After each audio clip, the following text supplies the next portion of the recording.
तो क्वेश्चन हमारा आपको स्क्रीन पर दिख रहा है, क्या है कि एक अवतल दर्पण की वक्रता त्रिज्या 40 सेंटीमीटर है। इसके सामने एक वस्तु 15 सेंटीमीटर की दूरी पर रखी है। प्रतिबिंब की स्थिति एवं इसका किरण आरेख बताइए। तो यहाँ पर नोट डाउन करता हूँ। सबसे पहले जो डेटा दिया हुआ है आपको भी समझ में आता है कि अवतल दर्पण है, वक्रता त्रिज्या दी है कितनी, मतलब आर का मान दिया है यहाँ पर, है ना। आर का मान कितना दिया है, 40।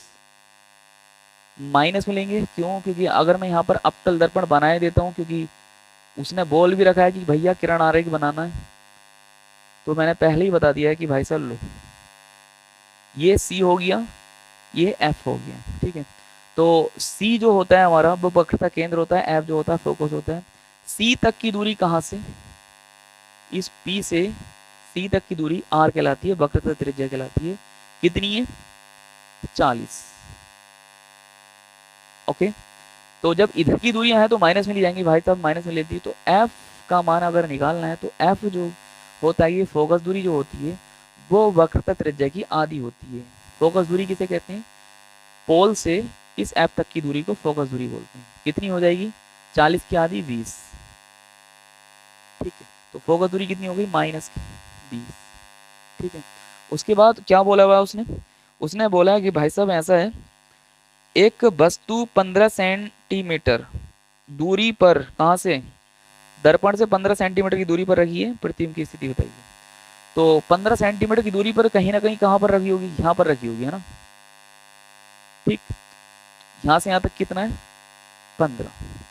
चलिए बढ़ते हैं, 15 सेंटीमीटर, ये u का मान हो जाता है, और u का मान हमेशा माइनस में ले जाता है, क्योंकि वस्तु हमेशा दर्पण के सामने रखी जाती है, और सामने मतलब दर्पण की इधर की दूरियां माइनस में ली जाती हैं। अब आगे बढ़िए, कितना, माइनस के 15 सेंटीमीटर। अब देखिए यहाँ पर सोल्व करते हैं, b का मान निकालते हैं ना, b का मान निकालते हैं, चलिए। तो 1/f is equal to 1/v plus 1/u।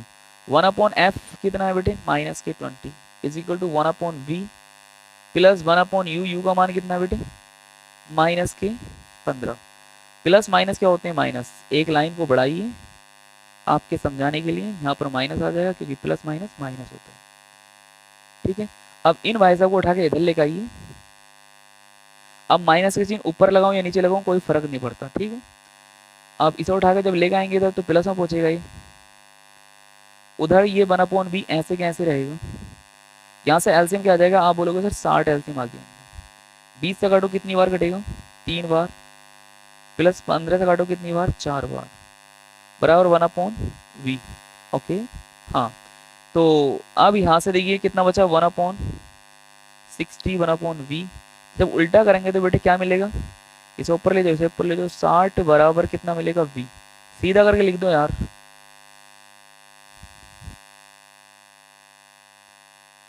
60 आ गया ना। चलिए, प्लस में आया है, प्लस कहता है b का मान अगर प्लस में आता है कि प्रतिबिंब आभासी है और सीधा दर्पण के पीछे। ओके, तो यहाँ से प्रतिबिंब कहाँ बनेगा, पीछे बनेगा। अब किरण आरेख बनाते चलिए।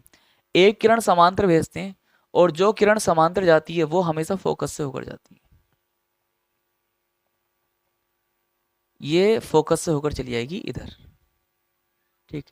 एक किरण वक्रता त्रिज्या, वक्रता केंद्र के सामने से होकर जाती है, टकराती है इधर, लेकिन क्या होता है, ये वापस लौट जाती है।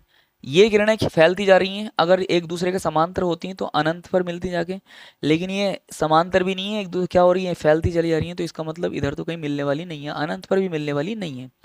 तो इसलिए हम पीछे की ओर मुड़ाते हैं इसे, पीछे की ओर बढ़ाते हैं इन्हें, और पीछे की ओर अगर यहाँ से नहीं दिख रहा हो तो देख लेना। तो यहाँ पर कहाँ मिलती हैं जाके, जहाँ पर मिलेंगी वहाँ पर प्रतिबिंब बनेगा, और यहाँ पर प्रतिबिंब बन जाता है, ठीक है। अब यहाँ पर प्रतिबिंब बना है तो कितनी दूर हम यहाँ पर रखेंगे इसे, 60 centimetre. Okay, I think, I hope question समझ में आया है। समझ में आया तो यार वीडियो को लाइक करो, सब्सक्राइब करो, शेयर करो।